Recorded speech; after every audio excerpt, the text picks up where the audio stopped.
अस्सलाम वालेकुम dear students. आज हम इस सीरीज़ में जिस टॉपिक को डिस्कस करने लगे हैं वो है हमारे पास एपीआईज़ इन अ नेटवर्क।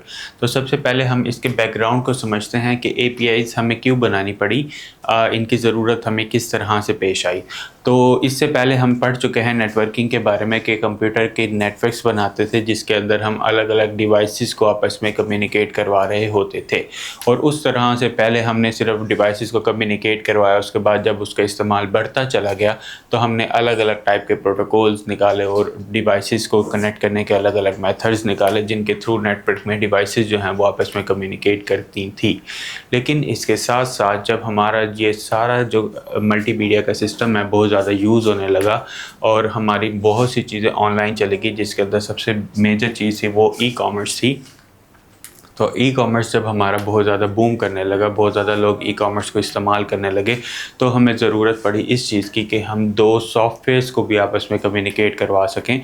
कि अगर एक सॉफ्टवेयर को या एक सॉफ्टवेयर से एप्लीकेशन को किसी दूसरे सर्वर से या किसी दूसरे सिस्टम से किसी चीज़ की ज़रूरत है तो वो भी हम उसको प्रोवाइड कर सकें थ्रू अ नेटवर्क। वो आपस में कम्युनिकेट करें, एक जो हमारी एप्लीकेशन है वो सर्वर को रिक्वेस्ट भेजे और सर्वर वो चीज़ वापस एप्लीकेशन को सेंड कर दे, और ये सारे का सारा जो सिस्टम है ये ऑटोमेटिकली होता रहे। तो इस चीज़ को कवर अप करने के लिए हमने जो चीज़ निकाली उसको बोला जाता है बेसिकली एपीआईज़। एपीआईज़ होती क्या हैं? तो सबसे पहले व्हाट इज़ एपीआई? एपीआई होता क्या है? ये बेसिकली एक एप्लीकेशन प्रोग्रामर इंटरफेस है। इंटरफेस बेसिकली क्या होता है जिसके थ्रू हम कम्युनिकेट करवा रहे होते हैं एक हमारी एप्लीकेशन को दूसरे सर्वर के साथ। It is a set of rules and protocols that allow different software application to communicate। तो ये अलाउ करती है अलग अलग टाइप के एप्लीकेशन को कि वो आपस में कम्युनिकेट कर सकें। इसको हम एक एग्जांपल के थ्रू देखते हैं, जैसे अभी हम डिस्कस कर रहे थे ई कॉमर्स की एग्जांपल। तो अगर हमारे पास हमने ई कॉमर्स का स्टोर बनाया है और वो एक वेयर हाउस से कनेक्टेड है। वेयर हाउस वो वाली जगह जहाँ पे उसका सारा स्टॉक अवेलेबल होता है, और हमें ये चीज़ सिंक करनी है अपनी वेबसाइट के अंदर या अपने स्टोर के अंदर कि जितनी क्वांटिटी एक आइटम की वेयर हाउस के अंदर है वही सेम हमारे पास क्वांटिटी स्टोर में भी होनी चाहिए। तो उसके लिए हम बेसिकली क्या करेंगे, थ्रू एपीआई उन दोनों की आपस में कम्युनिकेशन करवाएंगे। जैसे ही वेयर हाउस के अंदर स्टॉक इन होगा तो वही सारा स्टॉक, सेम स्टॉक हमारा सिंक हो जाएगा हमारी वेबसाइट या हमारे स्टोर पे। उसी तरह से अगर वेयर हाउस से स्टॉक कम होता है तो वो सारे का सारा जो डिडक्शन है वो हमारी स्टोर पर भी रिफ्लेक्ट होने लग जाएगी। इसी तरह से ही प्राइसेस हैं, अगर हमारी जो प्राइसेस हैं वो वहाँ पे इंक्रीज़ हो रही हैं वेयर हाउस के अंदर तो हम यहाँ पे भी उसको सिंक करवा के इंक्रीज़ कर सकते हैं। इस तरह की जितनी भी कम्युनिकेशन है जो हमारा सिस्टम करेगा वो सब की सब एपीआईज़ के थ्रू की जा रही होती हैं। तो ये बेसिकली करता क्या है, it act as a bridge. तो ये एक ब्रिज के तौर पर काम कर रहा होता है, enabling system to exchange data and functionality seamlessly। तो ये बेसिकली हमारा जो डाटा है उसको कम्युनिकेट करवाता है, शेयर करवा रहा होता है विदाउट एनी इशू। नेटवर्क के अंदर एपीआई का बेसिकली रोल क्या है? तो role of API in a network वो हमने देखना है। तो बेसिकली सबसे पहला जो इसका हमारा रोल है वो है कनेक्ट सर्विसेज का। ये अलग अलग टाइप की सर्विसेज को आपस में कनेक्ट करता है। Let's app end devices share data across the network.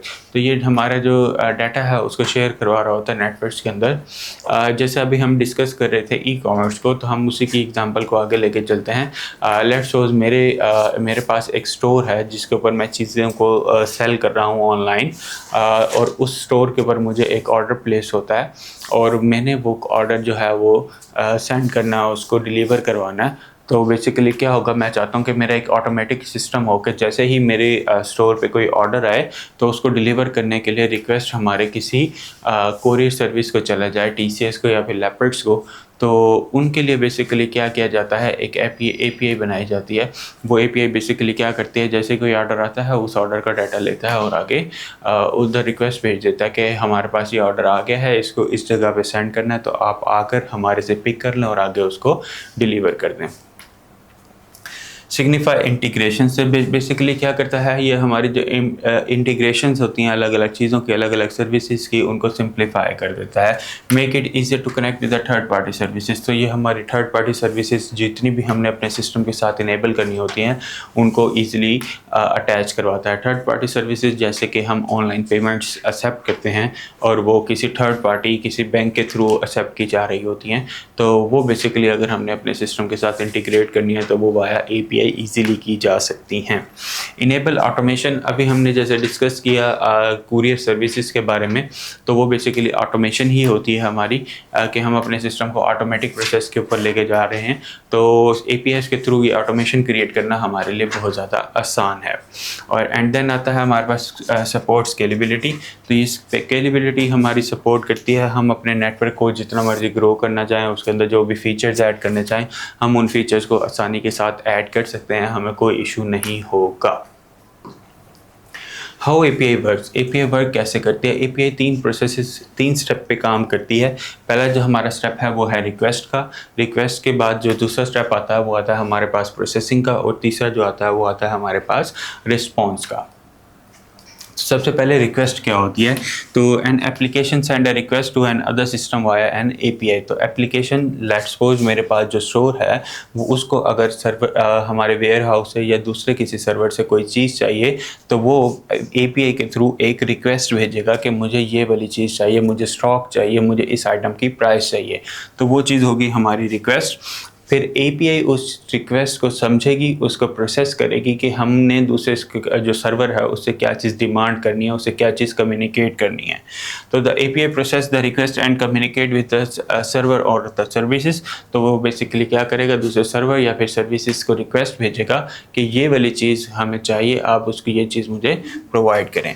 And then हमारे पास आएगा response. The server send data back confirmation request is application. तो बेसिकली जो भी चीज़ एप्लीकेशन ने रिक्वेस्ट की होगी API के थ्रू, सर्वर वो चीज़ समझेगा और हमें उस चीज़ को सेंड बैक करेगा। तो जो हमारे पास रिजल्ट आ रहा होगा बैक के ऊपर, जो हमारे पास रिस्पॉन्स आ रहा होगा, उस चीज़ को बेसिकली क्या बोला जाता है, API का रिस्पॉन्स बोला जाता है।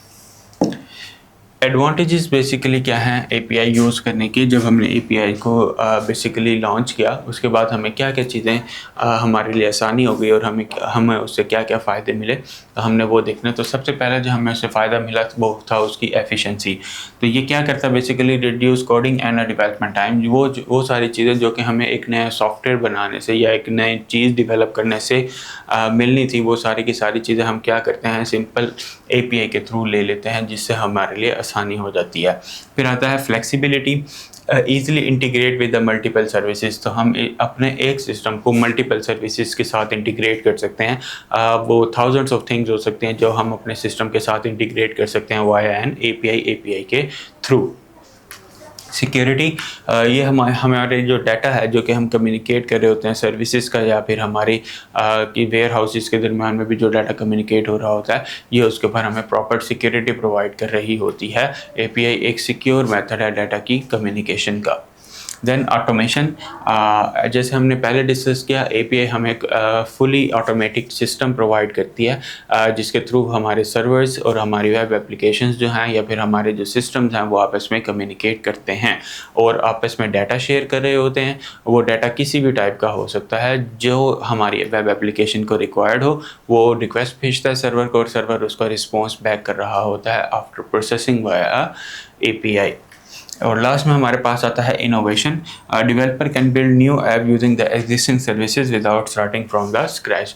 तो बेसिकली पहले क्या होता था कि जो हमारे सिस्टम हम पहले से डेवलप करते थे, उन सिस्टम्स के अंदर अगर हमने कोई नया फीचर डालना होता था तो वो नया फीचर डालने के लिए हमें एक नई सर्विस बनानी पड़ती थी या फिर उस सॉफ्टवेयर को दोबारा से रीवैम्प करके दोबारा बनाना पड़ता था। लेकिन API के थ्रू क्या हुआ, हमारा जो एग्जिस्टिंग सिस्टम है वो उसी तरह से चल रहा होता है और नए फीचर के लिए हम एक नई API डेवलप करते हैं और अपने सिस्टम को और उसकी फंक्शनैलिटीज़ को आहिस्ता आहिस्ता अपनी ज़रूरत के मुताबिक या फिर जो ट्रेंडिंग चीज़ चल रही होती है उसके मुताबिक ग्रो करते रहते हैं। इस वजह से API का सबसे बड़ा फ़ायदा यही है कि वो हमें इनोवेशन करने देता है अपने सिस्टम के अंदर एग्जिस्टिंग सिस्टम को छेड़े बगैर। तो ये था हमारा बेसिकली APIs का एक लेक्चर जिसके अंदर हमने देखा कि API वर्क किस तरह से करती है। Thank you.